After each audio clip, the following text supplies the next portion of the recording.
अभी हम लोग क्लास ट्वेल्थ सब्जेक्ट फिजिक्स का मॉडल सेट 4 को सॉल्व करते हैं और मॉडल सेट 1, 2 और 3 को पहले ही सॉल्व कर चुके हैं। आप उसे ज़रूर देखिए और सेट 5 जो हमारा बचता है उसे भी हम ज़रूर से सॉल्व करेंगे। हमारे साथ जुड़े रहिएगा। चलिए सेट 4 में पहला क्वेश्चन में चलते हैं हम लोग। तो पहला प्रश्न कहता है which one of the following is the unit of electric field. तो इनमें से कौन सा विद्युत क्षेत्र की इकाई है। तो हम चेक कर सकते हैं, हमें मालूम है इलेक्ट्रिक फील्ड E = F/Q होता है। तो फोर्स का यूनिट हो जाता है न्यूटन, चार्ज का कूलम। तो न्यूटन पर कूलम, कौन सा ऑप्शन करेक्ट होगा? D number. चलिए दूसरा प्रश्न में चलते हैं। नेक्स्ट क्वेश्चन कहता है when placed in a uniform field a dipole experiences. तो जब किसी यूनिफॉर्म फील्ड पर डायपोल को प्लेस किया जाता है तो वो एक्सपीरियंस करता है टॉर्क को। ठीक है, तो टॉर्क मतलब बल आघूर्ण को अनुभव करता है। ऑप्शन बी सही होगा। नेक्स्ट क्वेश्चन 3 में चलते हैं। क्वेश्चन नंबर 3 देखिए, क्वेश्चन नंबर 3 कहता है 2 कॉपर स्फीयर्स, 2 कॉपर के स्फीयर्स है, तांबा का गोला है ऑफ द सेम रेडियस, जिनका रेडियस भी सेम है। अगर इसका r है तो इसका भी r। One solid and other hollow, मान लो ये सॉलिड है और दूसरा होलो है, are charge to the same potential, दोनों का पोटेंशियल सेम है।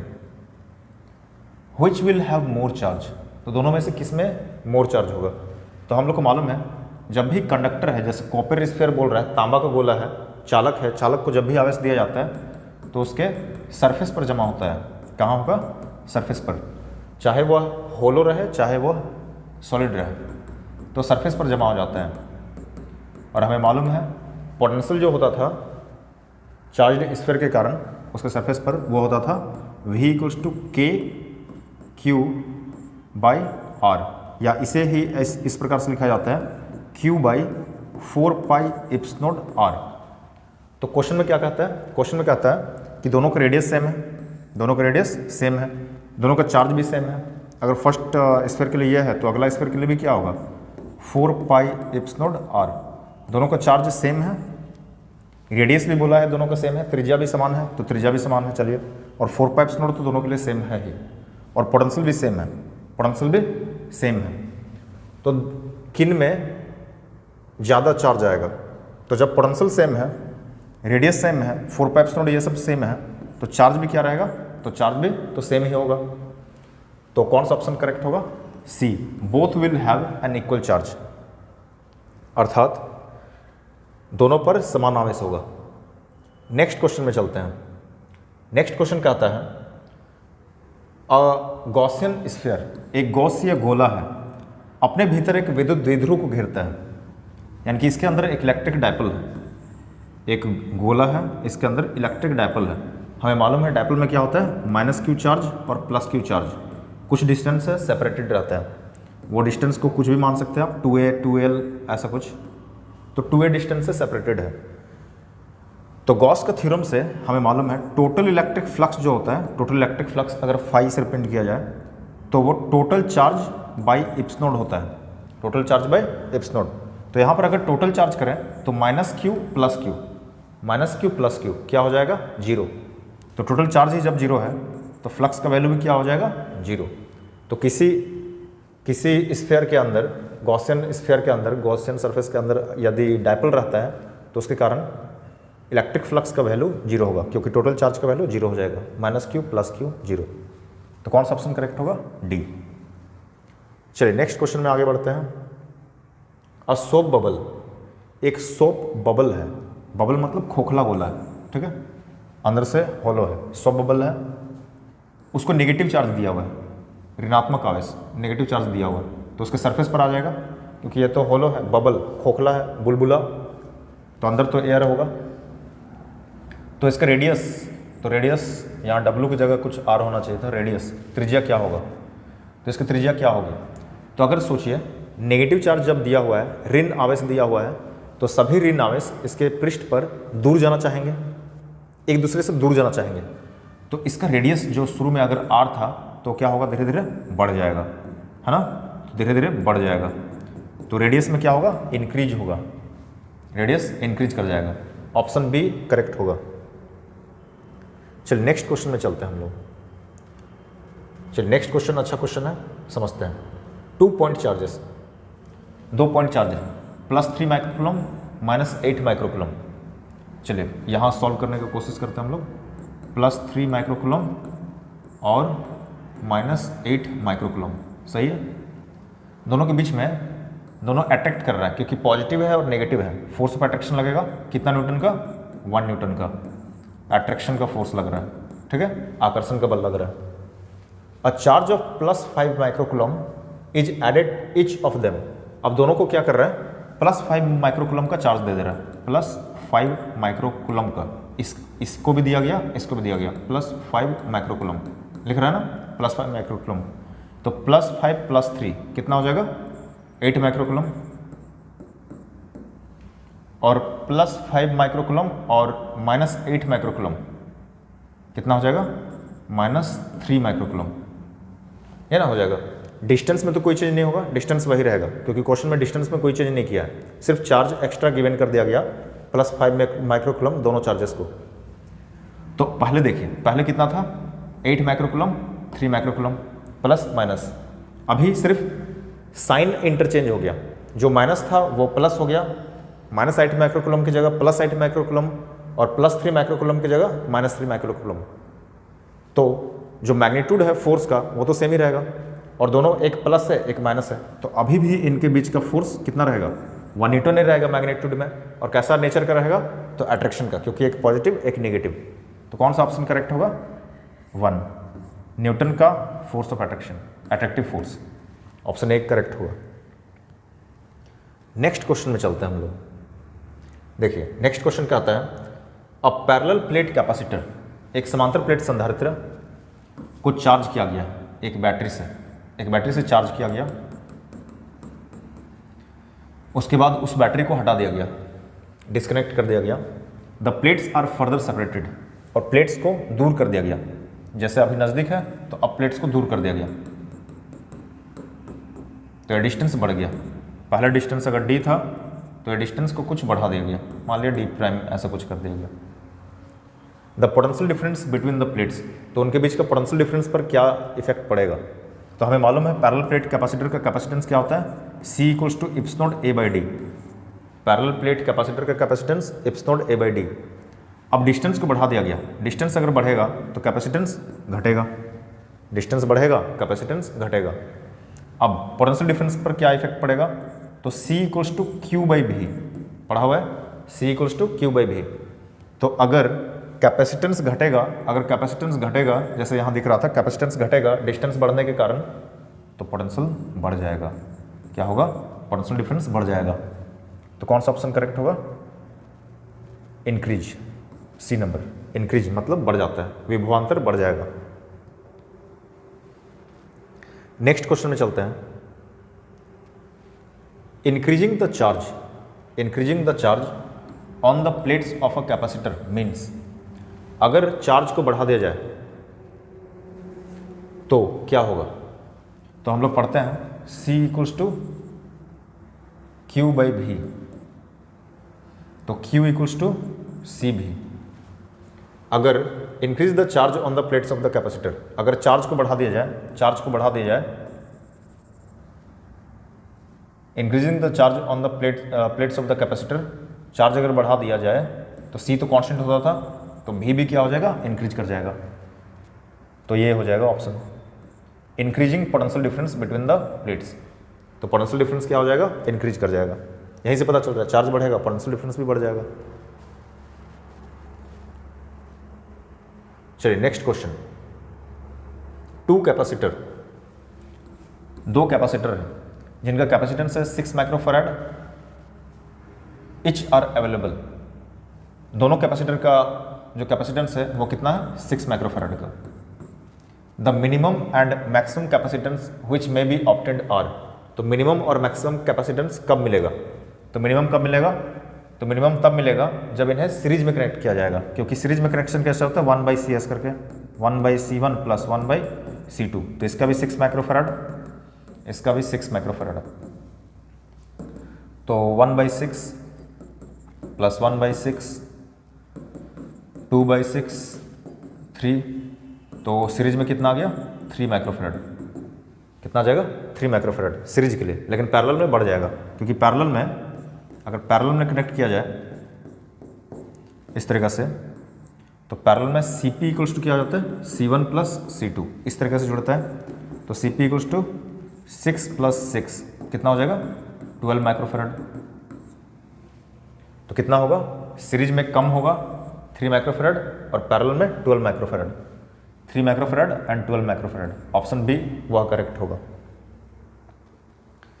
चलिए अगला क्वेश्चन इसको देखते हैं।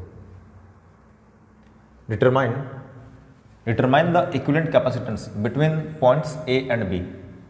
तो यहाँ पर ए और बी के बीच में इक्विवेलेंट कैपेसिटेंस को हमें डिटरमाइन करना है, और यहाँ पर सब कैपेसिटेंस जो है वो 3C का दिया हुआ है 3C।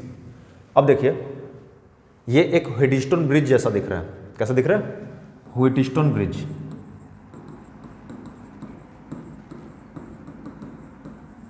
अगर हम लोग इसे P मान लें, Q मान लें, R और S, तो व्हीटस्टोन ब्रिज जब बैलेंस होता था तो P/Q इक्वल्स टू होता था R/S। तो 3C/3C, ये भी इन दोनों का रेशियो P/Q P और Q, और इधर में R और S का रेशियो सेम ही होगा, क्योंकि 3 3 3 3, तो 1 1 इक्वल हो जाएगा।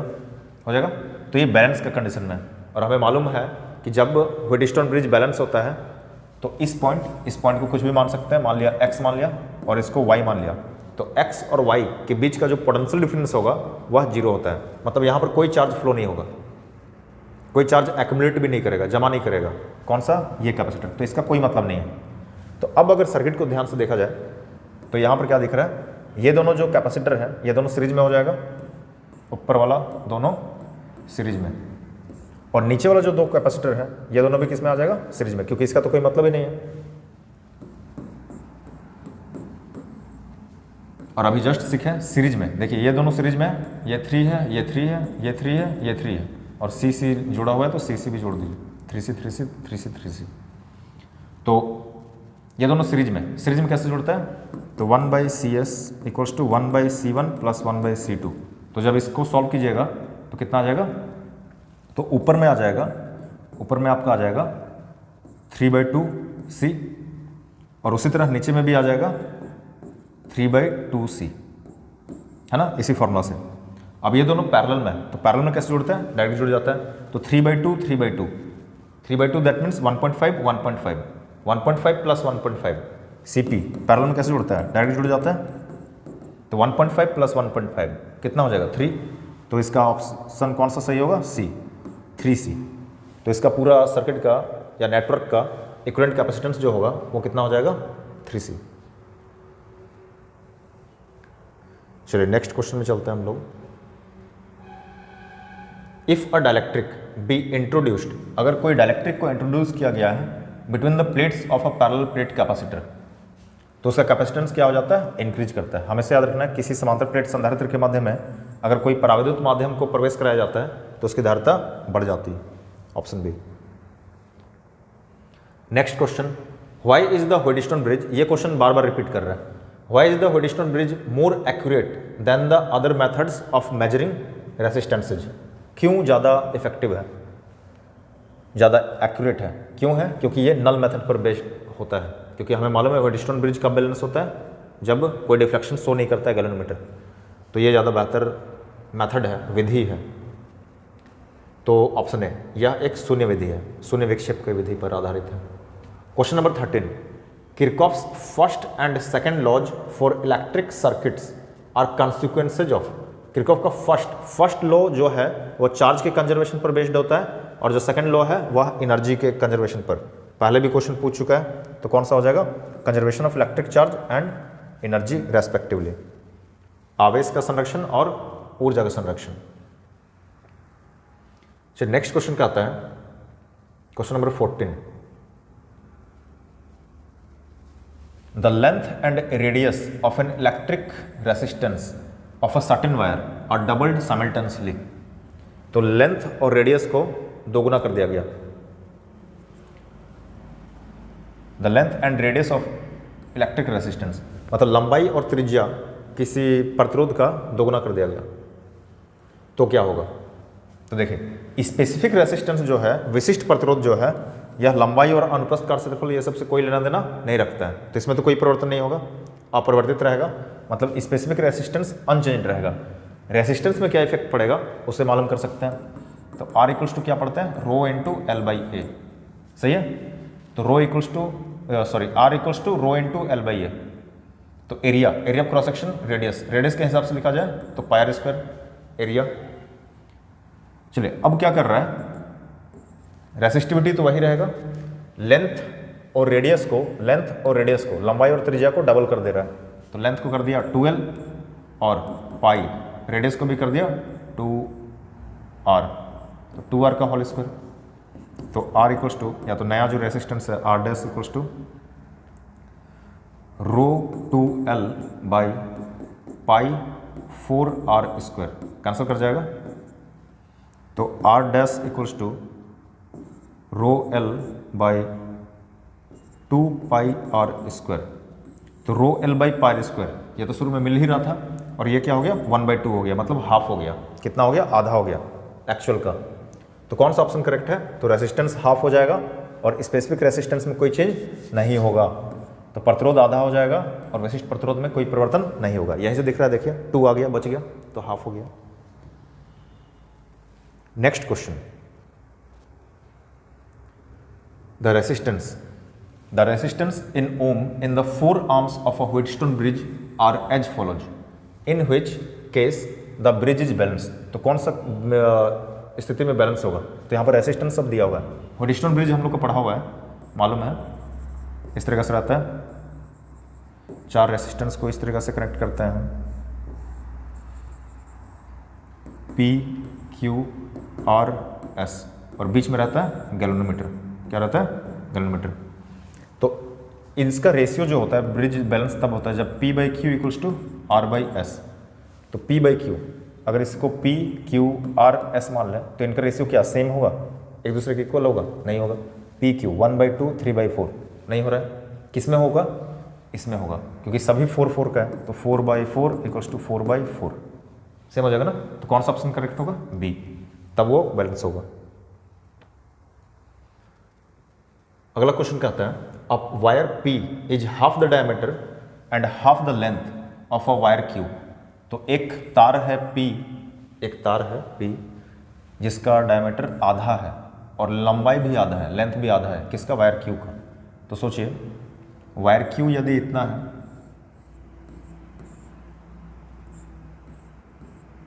ये वायर Q है मान लिया, तो इसका लेंथ यदि L है तो इसका डायमीटर कितना हो जाएगा, D मान लिया। तो वायर P का जो होगा, वायर P का, तो इसका लेंथ वायर Q के कंपैरिजन में हाफ है, तो लेंथ भी हाफ है और डायमीटर भी क्या है, हाफ है, किसका, P का। The ratio of resistances of P to that Q। तो P और Q का रेसिस्टेंस का रेशियो क्या होगा, चलिए इसका रेसिस्टेंस को लिख लेते हैं। तो R equals to rho into L by A, ठीक है। अब यहाँ पर डायमीटर के टर्म में जब लिखा जाता है तो डायमीटर कितना आ जाता है, पाई D स्क्वायर बाई 4, है ना, क्योंकि रेडियस का स्क्वायर होता है और रेडियस क्या होता है, डायमीटर का हाफ, तो पाई आर स्क्वायर होता है। आर की जगह अगर D/2 को रख दीजिएगा तो D स्क्वायर बाई 4 हो जाएगा, D/2 का होल स्क्वायर। चलिए वो इतना मिल रहा है, ये किसके लिए, Q के लिए। तो आर क्यू इक्वल्स टू, एक बार बढ़ा ही लेते हैं, 4 चल जाएगा ऊपर, रो 4L by pi D square, मान लिया क्वेश्चन 1, ठीक है। अब P के लिए अगर लिखा जाए तो RP इक्वल्स टू क्या हो जाएगा, फॉर्मूला तो वही है, rho into L by A. तो इसका लेंथ भी क्या हो गया, हाफ हो गया, और एरिया ऑफ क्रॉस सेक्शन क्या हो जाएगा, तो अभी D/2 का फिर से whole square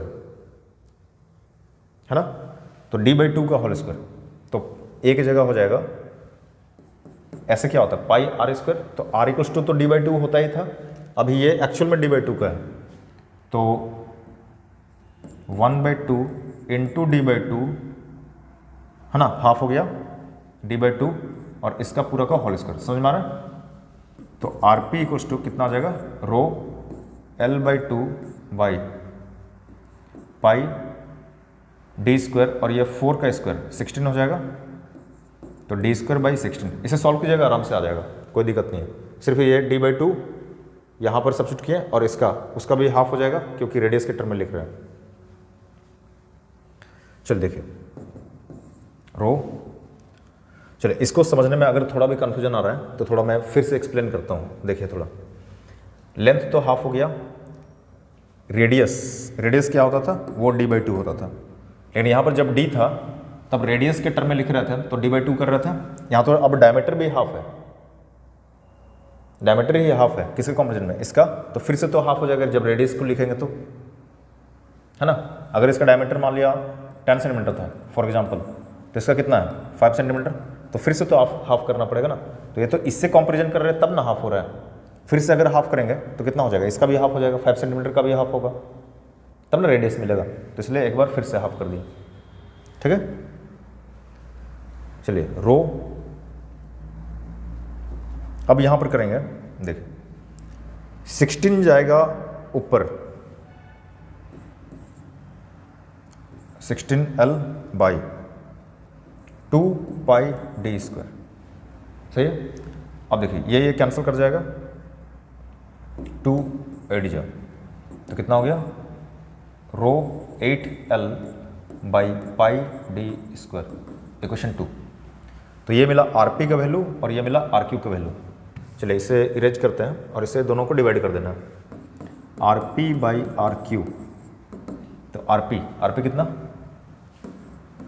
rho 8L by pi D square by RQ कितना, तो आरक्यू यहाँ रो 4L by pi D square. तो एक बार इसे लिख लेते हैं क्योंकि P का रेशियो करना है Q के साथ। तो rho 8L by pi D square into, इसे प्रोडक्ट देते हैं, pi D square by rho 4L, rho cancel, rho L, pi D square 4 2 8, तो इसका रेशियो कितना आ गया, 2:1। कितना आंसर होगा, 2:1। सॉल्व कीजिएगा, बहुत आसान से हो जाएगा। तो ऑप्शन सी करेक्ट होगा, ऑप्शन सी। चलिए नेक्स्ट क्वेश्चन में चलते हैं, क्वेश्चन नंबर 17। क्वेश्चन नंबर 17 क्या कह रहा है, for ohmic conductor the drift velocity VD and the electric field E applied across related as. तो VD और E में क्या रिलेशन होता है, कैसे रिलेशन होता है अपवाह वेग और विद्युत क्षेत्र में। तो हम लोग पढ़ चुके हैं, VD इक्वल्स टू आता है म्यू E, है ना, क्योंकि मोबिलिटी या फिर गतिशीलता को कहा जाता है mu equals to VD by E। तो VD equals to mu E, अगर म्यू को हटा दिया जाए तो VD प्रोपोर्शनल हो जाएगा किसके, E के। तो ऑप्शन बी, अपवाह वेग जो है वो E के समानुपाती या तो हाँ समानुपाती हो जाएगा। चलिए नेक्स्ट क्वेश्चन इसे समझते हैं। तो क्वेश्चन कहता है, कोई एक एक्सटर्नल रेसिस्टेंस है R, इसको कनेक्ट किया गया है किसी सेल के साथ और उसका इंटरनल रेसिस्टेंस है स्मॉल r, दस current in the circuit is maximum. तो सर्किट में मैक्सिमम करंट कब मिलेगा, समझते हैं। बहुत अच्छा सा क्वेश्चन है, आसान सा क्वेश्चन है। तो ये हो गया सेल, मान लिया इसका EMF E है और इसका इंटरनल रेसिस्टेंस स्मॉल r है, और यहाँ पर एक्सटर्नल सर्किट में हम लोग एक एक्सटर्नल रेसिस्टर जुड़ा हुआ है कैपिटल R। तो यहाँ से करंट क्या मिलेगा, तो करंट का डायरेक्शन क्या होता है, पॉजिटिव टर्मिनल से नेगेटिव टर्मिनल, इधर से घूम करके इधर जाएगा। तो करंट का वैल्यू जैसे I इक्वल्स टू क्या होता था V बाई R, तो I इक्वल्स टू V की जगह EMF by total resistance R plus R, ऐसा हो जाएगा। तो EMF by total resistance R plus R। अब देखिए क्या है, जो इंटरनल रेसिस्टेंस है ये R, इसमें हम लोग कोई चेंज नहीं कर सकते हैं क्योंकि सेल जैसा बनता है। इंटरनल रेसिस्टेंस क्या होता है, तो इलेक्ट्रोड और इलेक्ट्रोलाइट यानी कि वैद्युत अपघट्य और इलेक्ट्रोड जो सेल को रेसिस्टेंस ऑफर करता है उसी को हम लोग उसका सेल का इंटरनल रेसिस्टेंस कहते हैं। तो यहाँ पर इसको तो चेंज नहीं कर सकता, तो ये चेंज नहीं हो सकता है, स्मॉल आर का वैल्यू चेंज नहीं हो सकता, EMF भी चेंज नहीं हो सकता है। तो डिनोमीटर का वैल्यू यानी कि हर का वैल्यू, हर का मान जितना कम होगा करंट का वैल्यू उतना मैक्सिमम होगा, और मैक्सिमम करंट के लिए पूछा है। तो आर का वैल्यू सबसे कम कितना हो सकता है, तो आर का वैल्यू सबसे कम 0 हो सकता है। कितना हो सकता है? 0। अगर ये कैपिटल आर का वैल्यू 0 हो जाए, ये एक्सटर्नल रेसिस्टेंस रहे ही नहीं, 0 हो जाए, तो मैक्सिमम करंट सर्किट में जाएगा। तो आई इक्वल्स टू कितना हो जाएगा? E/R। सॉरी, इस कैपिटल आर को तो 0 कर लेना ना, ये तब 0 हो गया, तो सिर्फ बच जाएगा स्मॉल आर। तो इस स्थिति में मैक्सिमम करंट इस सर्किट से या फिर एक्सटर्नल रेसिस्टेंस से फ्लो होगा, सर्किट में मैक्सिमम करंट आएगा। तो आर का वैल्यू, कैपिटल आर का वैल्यू क्या होना चाहिए? 0। तो कौन सा ऑप्शन करेक्ट होगा? डी, कि कैपिटल आर का वैल्यू 0 होगा, क्योंकि इसको तो चेंज नहीं कर सकते इंटरनल रेसिस्टेंस, तब जाकर हम लोग को करंट का वैल्यू बढ़ जाएगा, मैक्सिमम होगा। चलिए नेक्स्ट क्वेश्चन क्या कहता है समझते हैं। A proton इंटर्स a uniform magnetic field. Uniform magnetic field है कितना? 5 टेस्ला का। वेलोसिटी दिया हुआ है 4 × 10⁷ मीटर पर सेकंड एट राइट एंगल्स, मतलब थीटा का वैल्यू कितना है? 90 डिग्री। टू द फील्ड मतलब मैग्नेटिक फील्ड से उतना का एंगल पर एंटर कर रहा है, तो मैग्नेटिक फोर्स कितना का लगेगा? तो फोर्स का फॉर्मूला हम लोग को मालूम है, क्या चीज़? QVB sin theta. तो कोई भी चार्ज पार्टिकल अगर मैग्नेटिक फील्ड में एंटर करता है, मूव करता है, तो वह इतना फोर्स को एक्सपेंस करता है। अब सबका वैल्यू दिया हुआ है, क्यू का वैल्यू कितना है? क्यू का वैल्यू, चार्ज का वैल्यू वही इलेक्ट्रॉन के चार्ज के जैसा 1.6 × 10⁻⁻19 भी। वेलोसिटी कितना है? 4 × 10⁻7, और मैग्नेटिक फील्ड कितना? 5 टेस्ला, और साइन कितना डिग्री? 90 डिग्री। साइन 90 का वैल्यू 1। तो F इक्वल्स टू 1.6, चलिए रहने देते हैं इसको, 10⁻⁻12 × 4 × 5 = 20। तो F इक्वल्स टू 1.6 × 2, 3.2 × 10⁻⁻11, फोर्स का यूनिट न्यूटन। तो 3.2 × 10⁻⁻11, 3.2 ये ऑप्शन बी करेक्ट हो जाएगा, 3.2 × 10⁻⁻11। चलिए अगला क्वेश्चन पढ़ते हैं। 2 long parallel wires, 2 long parallel wires हैं, each carrying a current of 1 ampere. तो दोनों से 1 एम्पियर का करंट फ्लो हो रहा है, I इक्वल्स टू 1 एम्पियर, और इसमें भी करंट जा रहा है 1 एम्पियर। सेम डायरेक्शन में लिखा है, सेम डायरेक्शन में, एक ही दिशा में। प्लेस्ड 1 मीटर अपार्ट, तो दोनों कितना मीटर अपार्ट है? 1 मीटर, तो 1 मीटर का डिस्टेंस है। The force of attraction acting between them, तो दोनों के बीच में फोर्स ऑफ अट्रैक्शन कितना लगेगा? तो फॉर्मूला होता है ऐसा, जब पैरेलल करंट कंडक्टर्स को नज़दीक में रखा जाता है, तो उनके बीच में लगने वाला फोर्स का फॉर्मूला होता है μ0/4π 2I1I2/R। अगर ये डिस्टेंस को अगर हम R माने तो कितना हो जाएगा? R। चलिए सॉल्व करते हैं। μ0/4π का वैल्यू 10⁻⁻7 2 I1I2, तो I1 का वैल्यू कितना? 1 एम्पियर, इसका भी वैल्यू 1 एम्पियर, बाई R कितना? तो डिस्टेंस भी है 1, तो फोर्स कितना हो जाएगा? 2 × 10⁻⁻7। और न्यूटन पर मीटर इसलिए होगा, क्योंकि ये जो फोर्स का जो फॉर्मूला होता है वह पर यूनिट लेंथ पर लगने वाला फोर्स को हम लोग ऐसे निकालते हैं। अगर पूछ देता कि 10 सेंटीमीटर का लेंथ पर कितना फोर्स लगता, तो उसको 10 सेंटीमीटर को मीटर में बदलते हैं, उस वक्त प्रोडक्ट करते हैं। तो इसलिए यहाँ पर यूनिट में दिया है न्यूटन पर मीटर। तो कौन सा ऑप्शन करेक्ट होगा? ये 2 × 10⁻⁻7 न्यूटन पर मीटर। ये फॉर्मूला को याद रखना है।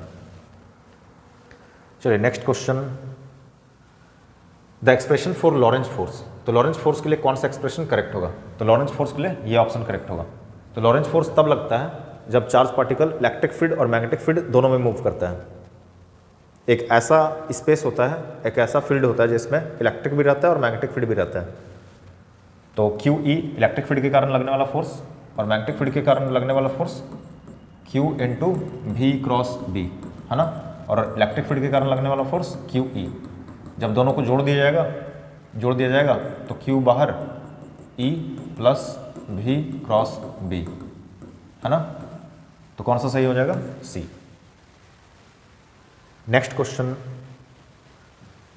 2 parallel conductors carrying current in the same direction. Simple सा यही क्वेश्चन को बार बार रिपीट कर रहा है।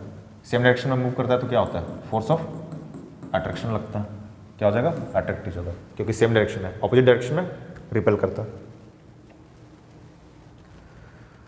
Question number 23, which of the following is not the unit of magnetic induction. तो इनमें से कौन सा मैग्नेटिक इंडक्शन का यूनिट नहीं है, तो कौन सा नहीं है, कौन सा नहीं है, ऑस्टेड नहीं है, तो ऑप्शन सी। ये भी है, टेस्ला भी है, टेस्ला तो ऐसे यूनिट है, वेबर पर मीटर स्क्वायर भी है, गॉस सीजीएस यूनिट होता है, सीजीएस यूनिट होता है मैग्नेटिक फील्ड का, तो ऑप्शन सी, ऑस्टेड नहीं होता है। मैनसन ऐसे यूनिट ऑफ मैग्नेटिक फील्ड, तो ऐसे unit of magnetic field tesla, क्या हो जाएगा, tesla. What is Lorentz force, तो लॉरेंज फोर्स क्या है, तो लॉरेंज फोर्स वह फोर्स है जो अभी जस्ट हम लोग देखे थे, लॉरेंज फोर्स क्या हो रहा था, क्यू ई प्लस भी क्रॉस बी। तो एक ऐसा फील्ड जहां पर क्या रहेगा, इलेक्ट्रिक फील्ड भी रहेगा और क्या रहेगा, मैग्नेटिक फील्ड। तो इलेक्ट्रिक फील्ड मैग्नेटिक फील्ड दोनों मिल करके चार्ज पार्टिकल पर जो फोर्स लगाता है उसको कहते हैं हम लोग, कहते हैं हम लोग लॉरेंज फोर्स। तो कौन सा ऑप्शन, तो मैग्नेटिक फील्ड में का सिर्फ बात कर रहे हो ऑप्शन ए में, यहाँ पर भी uniform magnetic field carrying conductors, तो क्या होगा, नन ऑफ दिस। तो क्योंकि इलेक्ट्रिक भी होना चाहिए और मैग्नेटिक भी होना चाहिए। Next question, the earth behaves as a magnet with magnetic field pointing approximately from the geographic. तो हम लोग पहले भी बना चुके हैं इस क्वेश्चन को।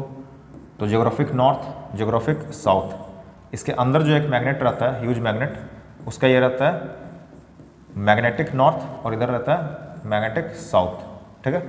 तो जियोग्राफिक के रेस्पेक्ट में अगर देखा जाए तो ये जियोग्राफिक साउथ से जियोग्राफिक नॉर्थ में जाता है अर्थ का मैग्नेटिक फील्ड, जियोग्राफिक नॉर्थ से, सॉरी जियोग्राफिक साउथ से लग रहा है, जियोग्राफिक नॉर्थ में जा रहा है। तो कौन सा ऑप्शन करेक्ट होगा, साउथ टू नॉर्थ, दक्षिण से उत्तर दिशा की ओर।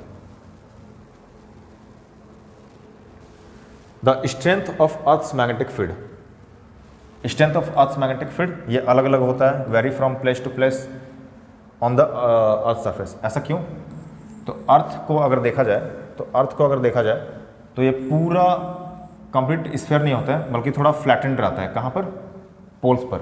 अगर ये फ्लैटेंड है तो ये वाला डिस्टेंस, इक्वेटोरियल डिस्टेंस, विषुवतीय त्रिज्या और ध्रुवीय त्रिज्या समान नहीं होती है, ये दूरी कम होती है।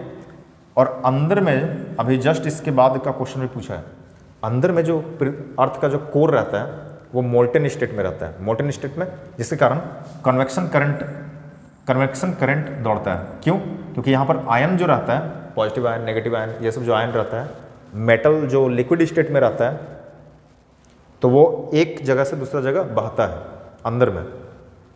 जैसे वाटर फ्लो के कारण वाटर करंट बनता है, तो वैसे ही आयन चार्ज के मोशन के कारण करंट का फॉर्मेशन होता है। और हमें मालूम है करंट अपने चारों तरफ, चार्ज पार्टिकल यदि मूव होता है तो मैग्नेटिक फील्ड प्रोड्यूस करता है, और मैग्नेटिक फील्ड के कारण अर्थ का मैग्नेटिज्म आता है, ठीक है। तो अर्थ के मैग्नेटिज्म का रीजन क्या है, तो अर्थ के कोर में, क्रोड में जो लिक्विड स्टेट में जो रहता है और कन्वेक्शन करंट जो दौड़ती है, संवहनी धारा, वह अर्थ का मैग्नेटिक फील्ड के कारण है। अब यहाँ से देखिए, क्या हर जगह का डिस्टेंस सेम है अर्थ के सरफेस का, नहीं। यहाँ तो डिस्टेंस कम है, पोल पर कम है, इक्वेटर पर तो ज़्यादा हो जा रहा है, तो दूर ज़्यादा जाएगा तो यहाँ पर मैग्नेटिक फील्ड स्ट्रेंथ कम होगा, और पोल पर क्या होगा, अधिक होगा, क्योंकि डिस्टेंस के साथ मैग्नेटिक फील्ड स्ट्रेंथ क्या होगा, घटता जाता है। इसलिए इक्वेटर पर कम, पोल पर ज़्यादा। तो कौन सा ऑप्शन करेक्ट होगा, vary from place to place on the earth surface. चलिए अगला क्वेश्चन फिर से क्या पूछता है, देखिए, which of the following is responsible for earth's magnetic field. तो अर्थ का मैग्नेटिक फील्ड पृथ्वी का चुंबकीय क्षेत्र के लिए इनमें से कौन सा उत्तरदायी है, तो option A, convective currents in earth's core. अभी जो डिस्कस कर रहे थे, पृथ्वी के क्रोड में कैसी धाराएं, संवहनी धाराएं। नेक्स्ट क्वेश्चन में चलते हैं, देखिए, which of the following is independent quantities not used to specify earth's magnetic field. तो अर्थ का मैग्नेटिक फील्ड को कौन स्पेसिफाई नहीं करता है, तो हमें मालूम है अर्थ का जो, या तो मैग्नेटिक एलिमेंट्स जो अर्थ होता था, मैग्नेटिक एलिमेंट्स ऑफ अर्थ, पृथ्वी का चुंबकीय तत्व, वो 3 होते हैं। क्या क्या होते हैं, 3, थीटा, डेल्टा और एच, है ना। मैग्नेटिक डिक्लिनेशन, चुंबकीय अवनमन या दिक्पात, है ना, थीटा, चुंबकीय नति अथवा नमन, मैग्नेटिक डीप, और इंक्लिनेशन और हॉरिजॉन्टल कंपोनेंट, क्षैतिज घटक। तो ये नहीं होता है, कौन सा नहीं होता है, ये नहीं होता है। तो ऑप्शन कौन सा करेक्ट हो जाएगा, डी, वर्टिकल कंपोनेंट, ऊर्ध्वाधर घटक नहीं होता है, कितना होता है, केवल 3 होता है। तो पूछ रहे कौन सा नहीं है, इज नॉट यूज्ड, तो कौन सा नहीं होगा, डी वाला। चलिए नेक्स्ट क्वेश्चन समझते हैं। देखिए, the magnetic flux linked with the coil of n turns of area of cross section A held with its plane parallel to the field।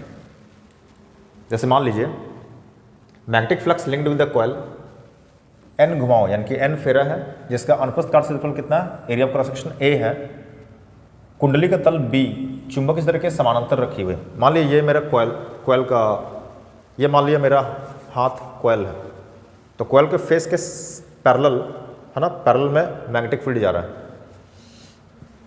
तो फ्लक्स कितना होगा ये पूछ रहा है।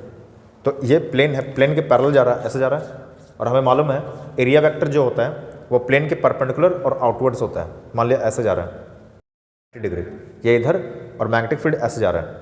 मान लीजिए ये प्लेन है ना, ये कॉइल का प्लेन है, ऐसे ये मेरा हाथ प्लेन, और इसका एरिया वेक्टर ये है एन कैप, और ये है मैग्नेटिक फील्ड्स लाइंस, ये है मैग्नेटिक फील्ड लाइंस जो कि प्लेन के क्या जा रही है, पैरेलल जा रही है, ऐसे है प्लेन के पैरेलल जा रही है। तो दोनों के बीच का एंगल कितना हो रहा है, 90 डिग्री ना।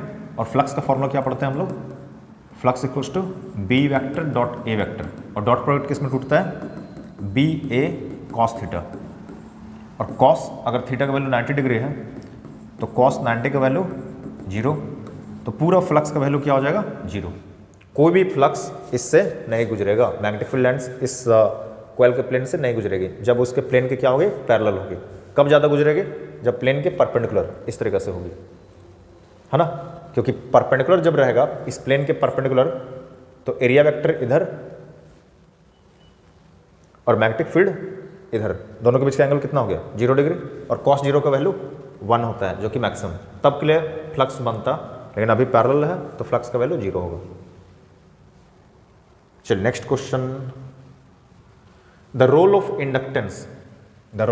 Inductance is equivalent to, inductance मतलब प्रेरण या अधिष्ठापन की भूमिका किसके तुल्य होती है, जड़ता के। जड़ता मतलब इनर्शिया के, क्योंकि इनर्शिया क्या कहता था, कोई बॉडी जिस स्टेट में है वो उसी स्टेट में रहना चाहता है, जिस अवस्था में वो उसी अवस्था में रहना चाहता है, और प्रेरण भी वही कहता है कि धारा अगर जैसा प्रवाहित हो रहा है वो वैसे ही रहना चाहता है, धारा में वृद्धि या कमी का विरोध करता है, तो इसलिए वो इनर्शिया से रिलेटेड है। चलिए अगला क्वेश्चन, बहुत ही अच्छा क्वेश्चन है। 2 identical coaxial coils P and Q, 2 identical coaxial coils हैं, कोएक्सियल एक ही एक्सिस का, मान लीजिए ये P है ये Q है, एकदम अच्छा क्वेश्चन है, ध्यान से समझिएगा। ये P है या Q है, carrying equal amounts of current in the same direction, दोनों में equal amount of current flow हो रहा है सेम डायरेक्शन में, तो ऐसे ऐसे फ्लो हो रहा है, ऐसे ऐसे फ्लो हो रहा है सेम डायरेक्शन में, तो दोनों क्या है, एंटी क्लॉकवाइज जा रहा है ना, एंटी क्लॉकवाइज, तो इसके कारण मैग्नेटिक फील्ड इसका कैसे बनेगा, इधर बनेगा, और इसका भी मैग्नेटिक फील्ड किधर बनेगा, इधर ही बनेगा। Magnetic field right hand thumb rule से, है ना, इस तरीके से चुंबक क्षेत्र इधर बन गया दोनों के लिए, और ब्राउट नियरर, अब दोनों को नज़दीक लाया जाता है, इसको इधर नज़दीक ला रहे हैं, इसको भी इधर नज़दीक ला रहे हैं, तो नज़दीक लाने से क्या होगा, अब समझते हैं, थोड़ा ध्यान से समझने वाला क्वेश्चन। तो अभी क्या है, 2 कॉइल है P और Q, दोनों में सेम डायरेक्शन में करंट घूम रहा है, ये सब करंट है I, ठीक है, और मैग्नेटिक फील्ड का डायरेक्शन कैसे पता चला, राइट हैंड स्क्रू रूल से, ये इधर जा रहा है, इसके लिए भी इधर जा रहा है, दोनों को अब नज़दीक ला रहे हैं। अब समझिए, जब नज़दीक ला रहे हैं तो इसका मैग्नेटिक फील्ड जो है, इसका जो मैग्नेटिक फील्ड है, इसका मैग्नेटिक फील्ड P का जो मैग्नेटिक फील्ड है वो किससे लिंक कर रहा होगा, Q से, सही है। अब जब नज़दीक ला रहे हैं तो मैग्नेटिक फील्ड का वैल्यू चेंज हो रहा है कि नहीं हो रहा है, हो रहा है, क्या हो रहा है, इंक्रीज कर रहा है, क्या हो रहा है, इंक्रीज कर रहा है, तो इंक्रीज को अपोज करेगा, लेंज के लोग पढ़े हैं हम लोग, तो इंक्रीज को अपोज करेगा, तो इंक्रीज को अपोज कैसे कर सकता है, तो करंट इंड्यूस करके या ईएमएफ इंड्यूस करके, तो इंड्यूस्ड ईएमएफ का डायरेक्शन किधर होगा, ऑपोजिट, अगर मैग्नेटिक फील्ड इधर जा रहा है ना, तो उसके ऑपोजिट में करंट को घुमाएगा। तो जब ऑपोजिट पहले कैसे घूम रहा था, एंटी क्लॉकवाइज, तो अब घुमाना शुरू करेगा क्लॉकवाइज। तो क्लॉकवाइज में यहाँ पर इंड्यूस्ड करंट आ जाएगा। मान लिया इंड्यूस्ड करंट को स्मॉल आई से प्रिंट कर रहे हैं, तो इसका तो ऑपोजिट आ रहा है, तो इसमें करंट का वैल्यू क्या होगा, डिक्रीज होगा। अब इसमें क्या होगा, देखिए इसको भी तो नज़दीक ला रहे हैं, कोयल क्यू को भी किसके नज़दीक लाया जा रहा है, पी के। तो कोयल क्यू को भी जब पी के नज़दीक ला रहे हैं, तो इसका जो मैग्नेटिक फील्ड है ना, अब समझिए ये जो इंड्यूस्ड करंट था, इंड्यूस्ड करंट के कारण भी तो मैग्नेटिक फील्ड बनेगा। अब इसका जो मैग्नेटिक फील्ड है वो कैसे घूम रहा है, ऐसे नहीं घूम रहा है, करंट इंड्यूस्ड करंट, इसको ध्यान दीजिए इसको, तो ये कैसे घूम रहा है, क्लॉकवाइज। तो इसका मैग्नेटिक फील्ड किससे लिंक कर होगा, पी से, तो इससे गुजरेगा, किसके कारण वाला, इंड्यूस्ड करंट के कारण वाला मैग्नेटिक फील्ड। और इसको भी तो नज़दीक ला रहे हैं, तो मैग्नेटिक फील्ड चेंज होगा, इंक्रीज होगा, बढ़ेगा ना। तो जब ये इंक्रीज कर रहा है, इसका मैग्नेटिक फील्ड इससे इंक्रीज कर रहा है, इंड्यूस्ड करंट वाला, तो इंक्रीज को अपोज करेगा। तो इंक्रीज को अपोज कैसे करेगा, उल्टा डायरेक्शन में फिर से करंट को फ्लो कराना शुरू करेगा, किसमें, इसमें पी में। तो इसमें फिर से अगर एंटी क्लॉकवाइज घूम रहा था, तो अब क्लॉकवाइज घूमना शुरू कर जाएगा, क्लॉकवाइज। तो क्लॉकवाइज जब इंड्यूस्ड करंट इसमें भी आ गया, तो एक्चुअल करंट का क्या करेगा, फिर से अपोज करेगा। तो दोनों में करंट का जो मैग्नीट्यूड है, जो भी वैल्यू है, वो क्या होगा, डिक्रीज करेगा। तो कौन सा ऑप्शन करेक्ट होगा, बोथ पी एंड क्यू में करंट का वैल्यू डिक्रीज करेगा, कमी होगा, ठीक है, ऐसा होगा। चलिए नेक्स्ट क्वेश्चन में चलते हैं। Direction of current induced, direction of current induced in a wire moving in a magnetic field is found using, तो कौन सा से यूज करके निकाल सकते हैं हम लोग, तो फ्लेमिंग का राइट हैंड रूल। तो चुंबक क्षेत्र में गतिमान तार में प्रेरित धारा, तो प्रेरित धारा की दिशा किससे मिलता है, फ्लेमिंग का दाहिना हाथ का नियम से। Next question, Lenz's law, Lenz's law is a consequence of किसका, एनर्जी का, ऊर्जा का। तो लेंज का नियम ऊर्जा के नियम के संरक्षण पर आधारित होता है। नेक्स्ट क्वेश्चन, लास्ट क्वेश्चन है, ध्यान से समझिएगा, बहुत अच्छा क्वेश्चन है। In the given figure current from A to B, current जा रहा है किधर से किधर, A to B, in the straight wire is decreasing, और करंट क्या हो रहा है, डिक्रीज कर रहा है, क्या हो रहा है, डिक्रीज कर रहा है। The direction of induced current in the loop is, तो डायरेक्शन ऑफ इंड्यूस्ड करंट क्या होगा, इस लूप में इंड्यूस्ड करंट का डायरेक्शन क्या होगा, इसे पूछ रहा है, एकदम ध्यान से समझिए। स्ट्रेट करंट कैरिंग कंडक्टर के कारण मैग्नेटिक फील्ड जो होता है वो सर्कुलर होता है, चारों तरफ घूमता है, और उसका डायरेक्शन कैसे मिलता है, राइट हैंड स्क्रू रूल से। किससे मिलेगा, राइट हैंड स्क्रू रूल से। तो चलिए करंट तो इधर जा रहा है, तो थंब को इधर ले लिया, तो मैग्नेटिक फील्ड ऐसे बनेगा। तो इस प्लेन पर देखें, इस लूप के लिए, तो मेरा फिंगर्स को देखिए, फिंगर्स को देखिए, ये किधर जा रहा है, बाहर निकल रहा है, और जब बाहर निकलता है प्लेन के परपेंडिकुलर आउटवर्ड्स है, तो आउटवर्ड्स के लिए लगाते हैं हम लोग डॉट। तो मैग्नेटिक फील्ड कैसे निकल रहा है, ऐसे बाहर निकल रहा है ना। और ये मैग्नेटिक फील्ड जो होगा, जब करंट करंट जब डिक्रीज कर रहा है, तो करंट अगर डिक्रीज कर रहा है तो मैग्नेटिक फील्ड भी तो डिक्रीज कर रहा होगा, क्योंकि मैग्नेटिक फील्ड किसके कारण बनता है, करंट के कारण। तो करंट जब डिक्रीज कर रहा है, मैग्नेटिक फील्ड भी डिक्रीज कर रहा है, तो मैग्नेटिक फील्ड निकल रहा है आउटवर्ड्स, ऐसे निकल रहा है। तो मैग्नेटिक फील्ड अगर बाहर निकल रहा है और मैग्नेटिक फील्ड डिक्रीज हो रहा है क्योंकि करंट डिक्रीज हो रहा है, तो लेंज का थ्योरी क्या कहता है, तो लेंज का थ्योरी कहता है डिक्रीज को अपोज करेगा। तो डिक्रीज को अपोज कैसे करेगा, क्या उसके उल्टा में मैग्नेटिक फील्ड बनाएगा, नहीं, डिक्रीज को अपोज कैसे करेगा, इंक्रीज करके। तो जिधर बाहर मैग्नेटिक फील्ड निकल रहा था, तो अब ये मैग्नेटिक फील्ड किधर बनना चाहिए, इधर बनना चाहिए, किसके कारण, इंड्यूस्ड करंट के कारण। तो यहाँ कॉइल में अपने आप इंड्यूस्ड करंट आ जाएगा, जो किसका अपोज करेगा, डिक्रीज का। तो मैग्नेटिक फील्ड अभी भी बनना चाहिए किधर, बाहर, किसके कारण, इंड्यूस्ड करंट के कारण, क्योंकि वो डिक्रीज को अपोज कर रहा है, तो बाहर ही बनाएगा। अगर इंक्रीज होता तो क्या करता, ऑपोजिट बनता। तो क्वेश्चन में बोला डिक्रीज, तो डिक्रीज अगर हो रहा है तो उसका अपोज करेगा, डिक्रीज को अपोज कैसे करेगा, इंक्रीज करके। तो मैग्नेटिक फील्ड अगर इसके कारण बाहर बन रहा था, तो अभी भी उसी के डायरेक्शन बनाएगा, ताकि इंक्रीज करना चाहेगा। तो अब देखिए थंब को, अगर ये मैग्नेटिक फील्ड बाहर निकल रहा है, तो इंड्यूस्ड करंट का डायरेक्शन कैसा होगा, ऐसे घूमेगा। तो कैसे घूमेगा, एंटी क्लॉकवाइज। कैसे घूम रहा है, एंटी क्लॉकवाइज। तो ये जो डायरेक्शन होगा वो किसका डायरेक्शन होगा, ये डायरेक्शन होगा इंड्यूस्ड करंट का। किसका, इंड्यूस्ड करंट का। तो ये ऑप्शन हो जाएगा एंटी क्लॉकवाइज। तो मतलब घड़ी की दिशा के विपरीत, है ना, प्रेरित धारा की दिशा, इंड्यूस्ड मतलब प्रेरित धारा की दिशा इस प्रकार से होगी। तो इस तरीके से हमने सेट 4 को कंप्लीट कर लिया।